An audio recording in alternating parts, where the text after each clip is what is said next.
Donc aujourd'hui, un cours sur la réplication et surtout ses mécanismes. C'est surtout la mécanistique du processus avec des notions fondamentales. Ces notions fondamentales, elles sont bien résumées au début du cours dans la réplication chez les bactéries. Elles sont notées ici, hein. La propriété de la réplication, elle est semi-conservative, bidirectionnelle, elle nécessite des amorces et elle est semi-discontinue. Alors, ces quatre propriétés fondamentales, on va essayer de voir ce que ça signifie et comment on les a mis en évidence. Voilà. Ensuite, on verra le processus dans sa mécanique, hein, de la réplication chez les prokaryotes, chez les bactéries. Puis ensuite, on essaiera de comparer avec ce qui se passe chez les eucaryotes, où là, on a des contraintes particulières qui font que la réplication est un peu plus complexe. Notamment, eh bien, il faut qu'elle se fasse à un temps donné de la vie de la cellule, en fonction du cycle cellulaire, d'accord. Après la phase S, hein, et la phase G2. Donc, et puis, vous avez aussi des contraintes liées à la structure de l'ADN, à son mode de compaction dans les noyaux, notamment, et à sa longueur. On verra aussi sur ses extrémités, avec la présence des télomères. Voilà. Donc, la problématique de ce cours, c'est avant tout de savoir comment la réplication s'effectue chez les prokaryotes en détail, et puis comment elle a été adaptée chez les eucaryotes, avec quelque chose qui est plus complexe et vraiment adapté à la cellule compartimentée qu'est la cellule eucaryote. Alors après avoir vu ces introductions générales, on va passer à aux différentes définitions et puis aux illustrations. D'accord, je vais basculer sur les illustrations. Je ne sais pas si... Voilà, vous me dites si vous l'avez. Un nouveau reprendre le partage.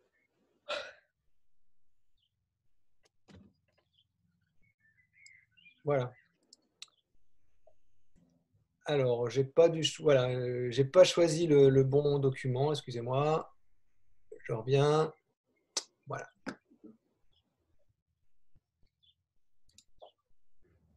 Enregistrement. Alors donc, sous les yeux, là, vous avez les hypothèses qui qui avaient été élaborées au tout début c'est-à-dire on verra après la Deuxième Guerre mondiale, sur le processus de réplication. Donc, je rappelle quand même que la réplication, j'ai oublié de le dire, hein, la réplication, c'est le mécanisme moléculaire par lequel l'ADN est copié en deux copies identiques. Et en fait, les modèles de la réplication ont été élaborés après les découvertes de Watson et Crick, enfin pas la découverte, en tout cas la formulation du modèle de Watson et Crick de la fameuse double hélice. Voilà. Que vous avez les trois hypothèses de départ. Donc on pensait que la réplication pouvait être conservative ou dispersive ou semi-conservative. Alors, la conservative, vous voyez ici une double hélice d'ADN en bleu. Eh bien, la conservative, c'est que la molécule d'ADN de départ est entièrement conservée au fur et à mesure des réplications. Donc, après, vous voyez, deux réplications, vous avez toujours la molécule de départ et puis trois molécules nouvelles. La méthode dispersive, eh bien, pardon, on va parler de la semi-conservative avant, eh bien, on partait d'une molécule à deux brins d'ADN, on imaginait que chacun des deux brins était copié, et puis on avait comme ça, au fur et à mesure des réplications, une dilution des deux brins initiaux. Vous voyez ici, les deux cellules, les deux molécules filles comportent un des deux brins initial en bleu, et puis à la deuxième génération, vous n'avez plus que deux molécules petites filles, entre guillemets, sur quatre qui possèdent les brins bleus, et chacune possédant un brin bleu, un brin rouge. Et puis les deux nouvelles, là, elles possèdent deux brins rouges. Ça, c'était le semi-conservatif. Et puis, il y avait une troisième hypothèse qui, après tout, n'était pas non plus idiote. On pouvait imaginer que bien, certains fragments étaient conservés, d'autres ne l'étaient pas, et on avait comme ça une espèce de dispersion un peu aléatoire de l'ADN au fur et à mesure des réplications. Je vous rappelle ici le modèle de la double hélice tel qu'il avait été formulé par Watson et Crick. Alors, il est clair que c'était assez séduisant l'idée que chacun des deux brins pouvait servir de matrice pour les brins néoformés. Donc au niveau du vocabulaire, hein, les brins initiaux et les brins nouveaux, on les appelle néoformés. Alors pour ce faire, dans les années 50, en fin des années 50, en 1958, eh bien, Messelson et Stahl, deux chercheurs américains, ont développé un travail qui utilisait de l'ADN radiomarqué, donc on le marquait à l'azote 15. C'est un peu dérivé des méthodes de pulse chase. Imaginez, on cultive des bactéries. On cultive des bactéries d'abord, des bactéries sans normales, quoi, des Escherichia coli. Donc on travaille effectivement chez Escherichia coli. On cultive ces Escherichia coli pendant un certain nombre de générations dans un milieu radioactif qui contient de l'azote 15. Donc, et on imagine qu'au bout de un certain nombre de générations, eh bien, tout l'azote 15 et toutes les bactéries possèdent de l'azote 15 dans leur ADN. Voilà, dans les bases azotées. Les bases azotées de l'ADN sont marquées à l'azote 15. Voilà. Et puis ensuite, eh bien, on étudie la réplication. Alors là, si de cette cellule initiale Escherichia coli, eh bien, on isole l'ADN, là j'ai un peu de difficulté parce que je n'ai qu'une seule couleur, j'essaie de faire en pointillé. Voilà. La deuxième génération, eh bien, elle aura de l'ADN froid, un demi-brin qui va être froid, et ainsi de suite. Et au fur et à mesure, on va avoir une dilution des brins initiaux qui étaient chauds, entre guillemets, qui étaient radioactifs. Hein, là, on a l'ADN radioactif. Alors il fallait aussi, pourquoi marquer cet azote radioactif? Enfin, pour utiliser l'azote radioactif, c'est que cet azote étant plus lourd, eh bien, on pouvait le séparer en utilisant des ultracentrifugeuses. Vous vous souvenez, je vous avais dit qu'après la guerre, on avait développé des ultracentrifugeuses qui étaient utilisées déjà au départ pour isoler les isotopes radioactifs pour faire des bombes atomiques qui étaient riches en uranium. Alors voilà, cette technologie a été utilisée et mise à profit en biologie. Et puis on va retrouver donc une méthode pour séparer l'ADN. Donc on a des tubes dans lesquels on a mis des suspensions d'ADN. Donc là, ce n'est pas des suspensions de bactéries, mais de l'ADN en suspension. Et puis comme on le fait tourner très très vite, ce tube, eh bien, la force centrifuge va séparer les ADN en fonction de leur densité. Et voilà.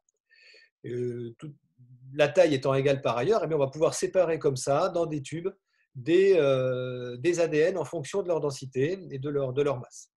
C'est comme ça que la génération 0, eh bien, on a de l'ADN lourd. Okay. La génération suivante, on a de l'ADN moins lourd, et plus du tout de l'ADN lourd de départ. Et la génération suivante encore, eh bien, on se trouve avec une trace d'ADN moyennement lourd et une partie de l'ADN médian en densité et de l'ADN plus léger. Au fur et à mesure qu'on augmente les générations, eh bien, l'ADN léger l'emporte sur l'ADN moyen. Alors, la seule explication possible pour expliquer comme ça que l'ADN, au départ, c'était 100% d'ADN lourd, ça on l'a bien compris, on est ici. Puis ensuite, on a un ADN de densité moyenne, puis ensuite on a une accumulation et un enrichissement en ADN de densité légère. Eh bien, c'était l'explication d'une réplication qui serait semi-conservative. Hein.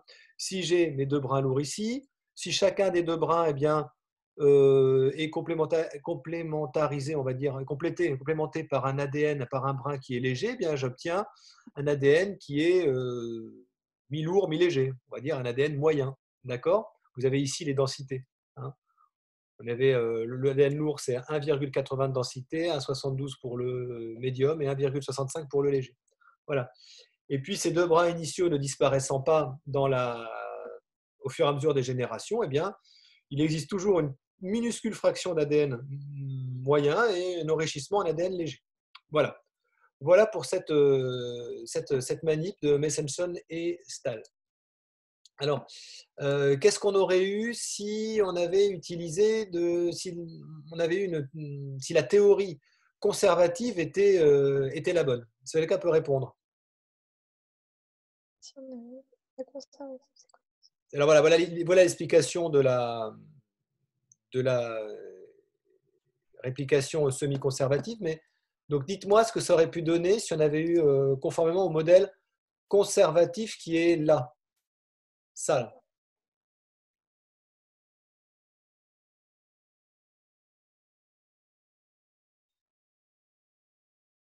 Ben, on aurait gardé du lourd. Ouais, on aurait gardé du lourd, il y aurait toujours eu une trace de lourd ici.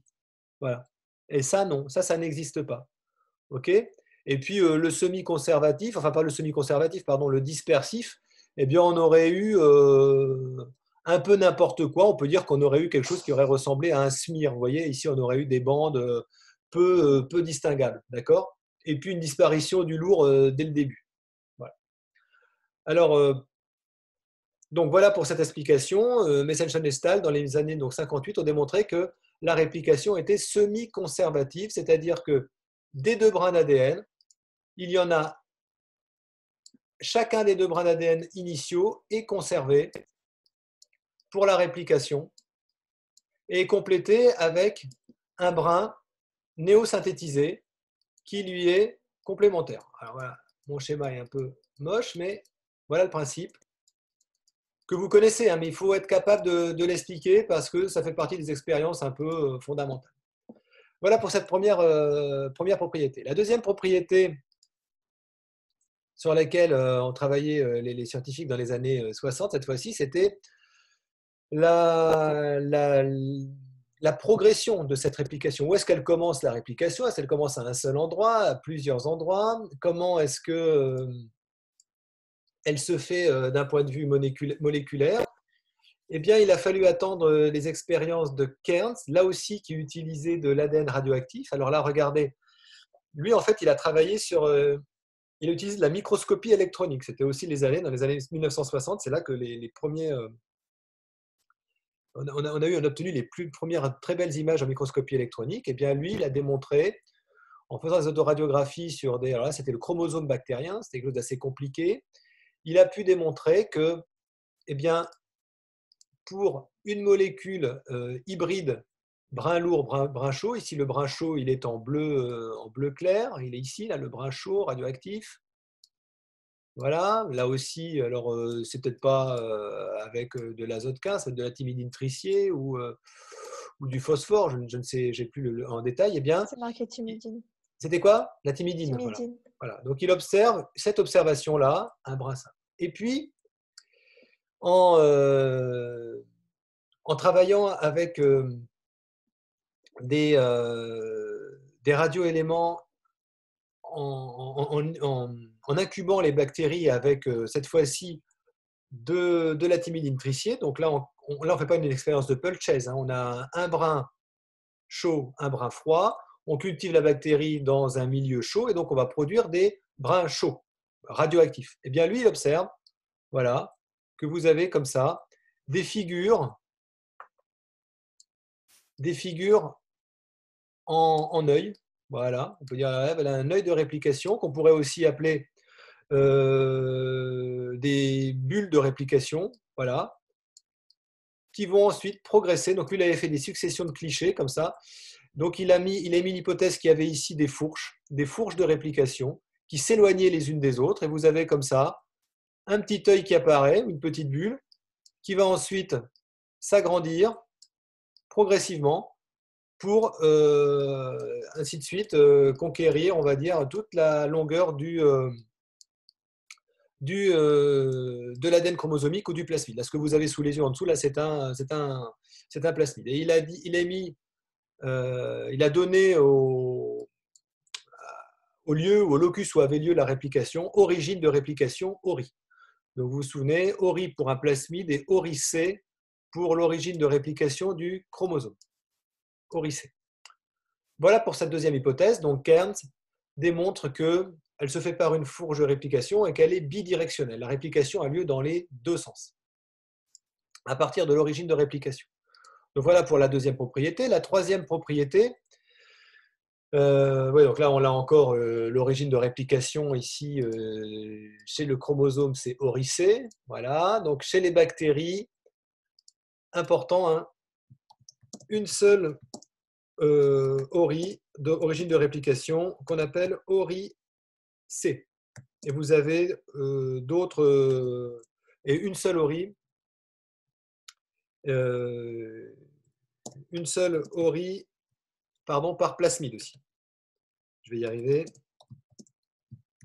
Donc les plasmides qui sont des molécules autonomes du point de vue de leur réplication, des molécules d'ADN autonomes du point de vue de leur réplication, eh bien, peuvent tout à fait se répliquer de la même manière avec une seule origine de réplication.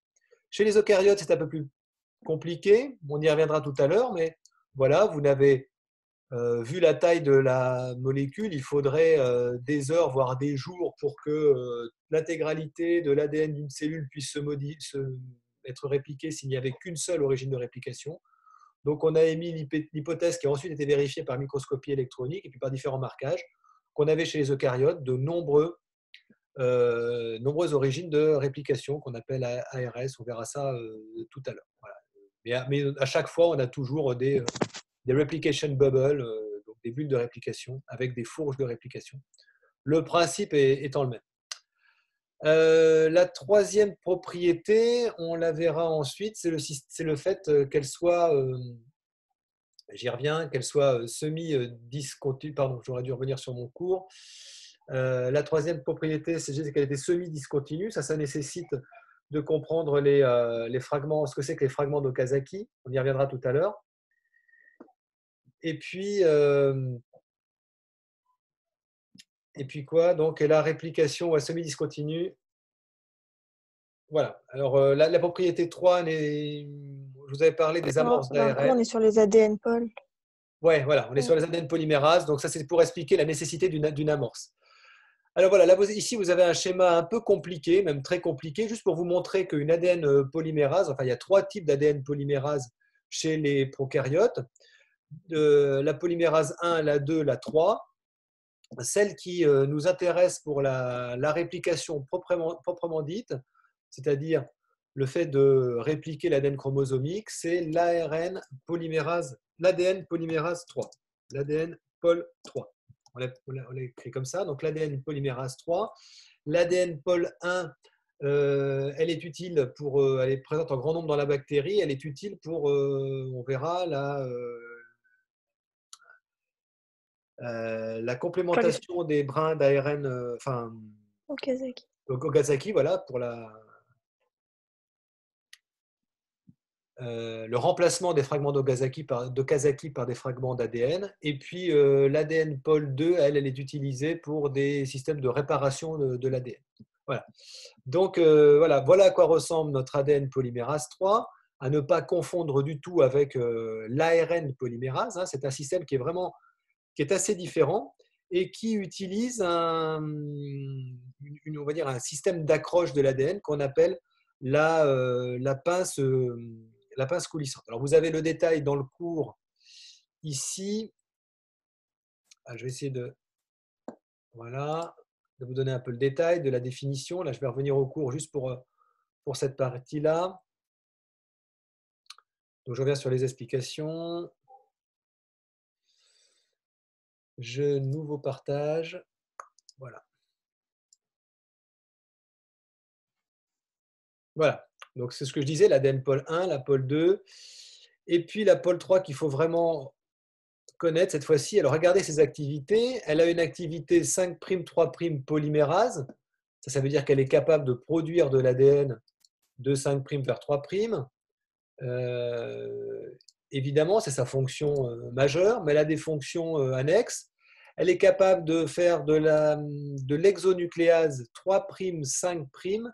Concrètement, ça veut dire qu'elle est capable de revenir en arrière et de corriger ce qu'elle a fait, dans une certaine mesure. C'est-à-dire que si elle n'est pas trop sollicitée par des erreurs, si elle fait un mismatch, c'est-à-dire si elle a, par exemple, si elle associe une adénine à une guanine ou à une cytosine, eh bien, elle va s'arrêter. Ça forme une petite bosse, on va dire, dans la progression du nouveau brin d'ADN, et puis elle va s'arrêter et revenir en arrière.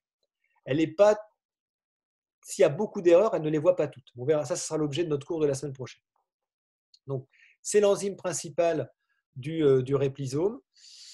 Voilà, on viendra ensuite sur l'existence des fragments d'Okazaki. Qu'est-ce que c'est au juste, comment ça fonctionne? Alors, dans une ADN polymérase de type 2, on va distinguer le cœur ou corps et puis l'enzyme globale qui est l'holoenzyme. Alors, l'holoenzyme, il est constitué de quoi? Eh bien, du corps qui possède l'activité 5', 3' polymérase, qui possède l'activité de relecture, 3', 5' hexonucléase, qui possède d'autres enzymes associées. Okay, mais s'il était tout seul, ce corps, il ne pourrait pas travailler, ce cœur. Pour ça, il a besoin d'une pince qui le lie, qui l'attache à l'ADN. Ça augmente sa processivité. Ça veut dire que l'enzyme, l'holoenzyme est capable de suivre 500 000 nucléotides avant de se décrocher. C'est ça sa processivité, c'est-à-dire qu'elle est extrêmement bien attachée à l'ADN tout en glissant dessus. C'est pour ça le terme de pince coulissante. Et puis, on a un système qui permet d'accrocher et de décrocher la pince quand on en a besoin. C'est le système de chargeur de pince. On verra l'utilité de ce chargeur de pince tout à l'heure par une petite vidéo. Donc, vous, ce que vous avez à retenir, c'est l'holoenzyme. L'enzyme totale est constituée de 2 cœurs, 2 pinces bêta et un chargeur de pince. On verra comment. Et le chargeur de pince, apparemment, ne fonctionnerait que sur le brin retardé. Les caractéristiques des ADN polymérases. Donc, tout d'abord, la polymérisation se fait toujours de 5' vers 3'. Ok, ça c'est une donnée de base. Et elle se fait au sein d'un complexe plus large, évidemment, avec des protéines annexes. On verra lesquelles juste après. Et puis, l'énergie, oui, ce qui est important de voir, c'est que l'énergie nécessaire pour sa progression, il provient de l'hydrolyse des nucléotides triphosphate. Chaque nucléotide triphosphate possède une liaison phosphoanide, donc une liaison très riche en énergie. Et donc ça, il l'utilise, voilà, pour faire avancer la réaction. D'accord? Chaque nucléotide, chaque brique, c'est comme si chaque brique apportait sa propre énergie. Voilà. Et puis, dernière chose, toutes ces ADN polymérases, contrairement aux ARN polymérases, ont besoin d'une amorce. Et dans le cadre, alors qu'est-ce que c'est qu'une amorce? On verra sur le mécanisme. C'est un petit fragment simple brin, ADN ou ARN, qui permet à la protéine corps de commencer à polymériser. Ça initie la polymérisation. Et dans le cas de l'ADN polymérase 3, et en tout cas des 3 ADN polymérases, l'amorce est un brin d'ARN. Voilà. Court brin d'ARN. En tout cas, c'est vrai pour la 3. Je ne suis pas tout à fait sûr pour les deux autres. Enfin, pour la pôle 1, oui. Pour la pôle 2, je ne sais rien. Bon, celle qui nous intéresse, c'est la pôle 3. Alors, on verra ensuite comment se fait ce processus. Je vais vous montrer ensuite l'idée des fragments d'Okazaki. Vous allez comprendre tout de suite la nécessité des fragments d'Okazaki. Je bascule sur le cours à nouveau, sur les illustrations, pardon. Ah, voilà. Donc, vous avez ici l'enzyme, le principe. Vous voyez là une amorce d'ARN fixée sur un brin matrice. Donc, regardez bien l'orientation, 5', 3', 5', 3'. La pince coulissante se fixe. Le chargeur de pince se fixe sur la pince coulissante et puis va fixer l'ADN polymérase et former ici l'holoenzyme. Alors, l'holoenzyme, c'est quand vous avez les trois. L'holoenzyme, c'est quand vous avez le chargeur, la pince et la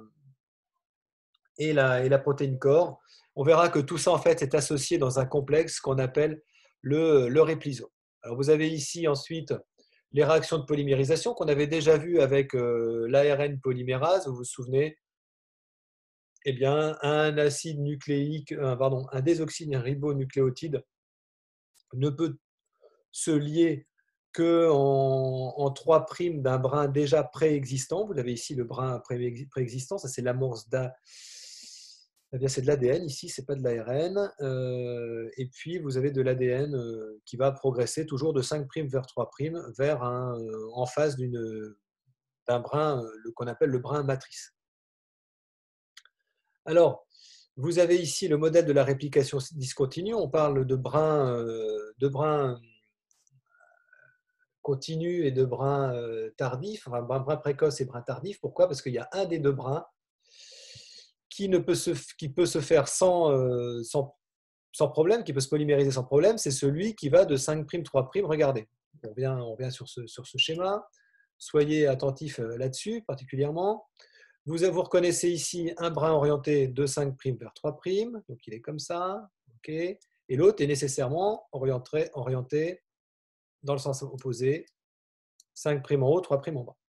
Alors, le brin qui va progresser de 5' vers 3' dans le sens de la fourche. La fourche va progresser comme ça. D'accord? Vous imaginez ici un réplisome qui se trouve ici. Eh bien, vous avez forcément un brin qui peut se produire directement de manière complémentaire du brin matrice. C'est ce qu'on appelle le brin précoce, le brin le plus facile à produire. Et puis, vous en avez l'autre brin, le brin de l'autre côté de la fourche, et je veux dire sur l'autre bras de la fourche, eh bien lui ne peut pas se faire en continu. C'est impossible qu'il se fasse comme ça, parce que ça voudrait dire qu'on arrive à polymériser de 3' vers 5'.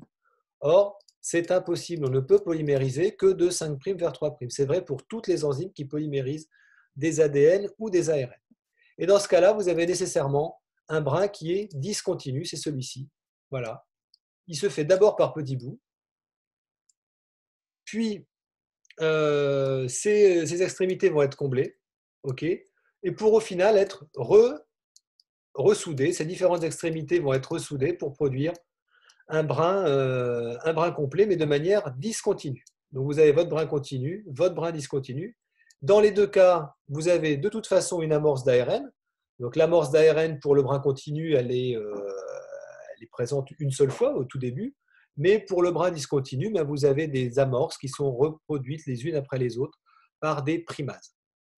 Alors vous avez ici en dessous l'explication du brin, la synthèse du brin tardif. Vous avez une primase qui va fixer un ARN. À partir de cet ARN, ici, vous avez donc une amorce d'ARN. Ça, c'était l'amorce ARN précédente. Donc, vous imaginez une progression qui va se faire. Donc, pour que les choses soient claires, vous avez une progression de la fourche, donc du réplisome qui se fait de la gauche vers la droite, comme ça. Là, c'est le brin discontinu. Vous avez des amorces. Donc là, c'est une amorce qui a eu lieu il y a l'amorce précédente. À partir de là, l'ADN polymérase 3 a produit un ADN. Voilà. Puis une deuxième primase a travaillé. Donc ça, c'était la première amorce, la deuxième. Et à partir de là, vous allez avoir l'ADN pol 3 qui va travailler, qui va polymériser un brin de 5' vers 3'. Voilà. Puis ensuite, à la fin, vous aurez une ligase, une ADN ligase, qui va se faire la soudure ici. Okay. Ces petits brins vont être soudés, ces deux brins, pour laisser un brin continu. Alors, les petits fragments d'ADN qu'on va trouver ici, qui sont ensuite associés les uns derrière les autres, ce sont ce qu'on appelle les fragments d'Okazaki. Les fragments d'Okazaki, d'accord? Et en dessous, entre les fragments d'Okazaki, bien vous avez des fragments d'ARN qu'il faut supprimer, qu'il faut remplacer par justement l'ADN polymérase 1. C'est l'ADN polymérase 1 qui va faire ça. Alors, on avance la suite là. Tiens, il y a une flèche qui, je sais pas, elle est bizarre cette flèche. Voilà, la progression va dans ce sens-là. Rôle de la pince dans ce cas-là pour le brin tardif.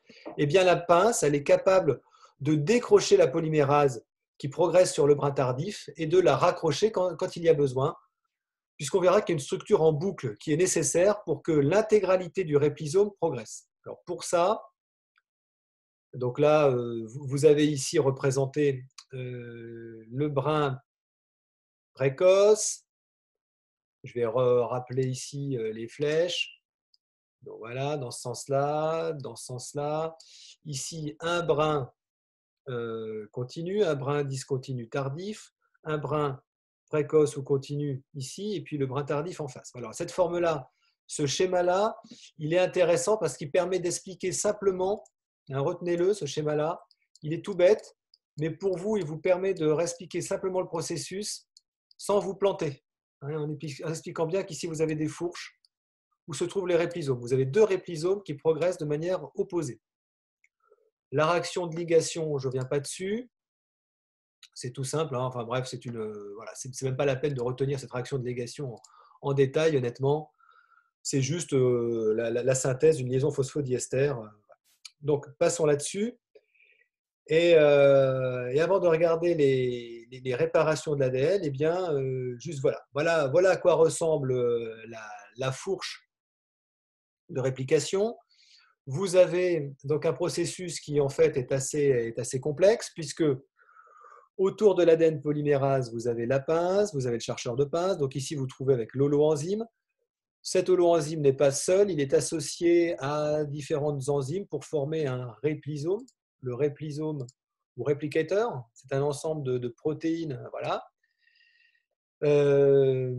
qui progresse, dans lequel vous avez des hélicases qui ouvrent, qui séparent les deux brins d'ADN. Vous avez une primase qui produit les amorces. Puis vous avez ce qu'on appelle des single strand binding proteins qui stabilisent les brins d'ADN simples. Et puis vous avez voilà, tout un processus. Alors là, vous voyez un holoenzyme en train de travailler, sauf qu'en réalité, cet holoenzyme n'est pas dissocié du primosome, du réplisome, il est à l'intérieur du réplisome. Voilà. Donc en fait, pour que cet holoenzyme travaille de concert avec l'autre holoenzyme qui travaille sur le brin précoce, eh bien, il faut imaginer un système qui est le suivant, où vous avez ces deux holoenzymes et nécessairement, vous avez une boucle qui permet de faire que l'ensemble progresse toujours dans la même direction, que la boucle progresse dans la même direction, malgré ce problème de brin précoce et de brin tardif. Alors, ce schéma est intéressant, il est difficile à faire, à reconstruire. Moi, j'ai toujours eu des difficultés avec ça.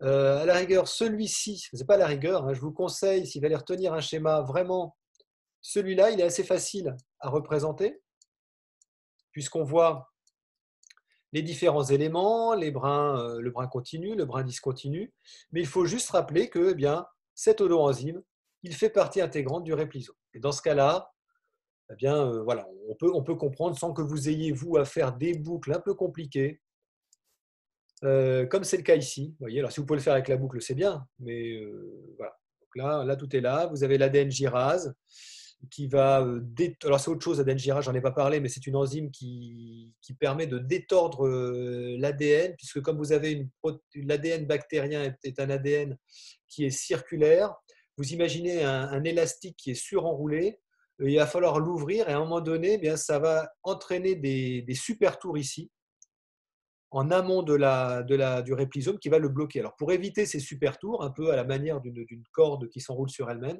eh bien, il faut la dérouler au fur et à mesure que le réplisome avance. D'où l'intérêt de l'ADN gyrase.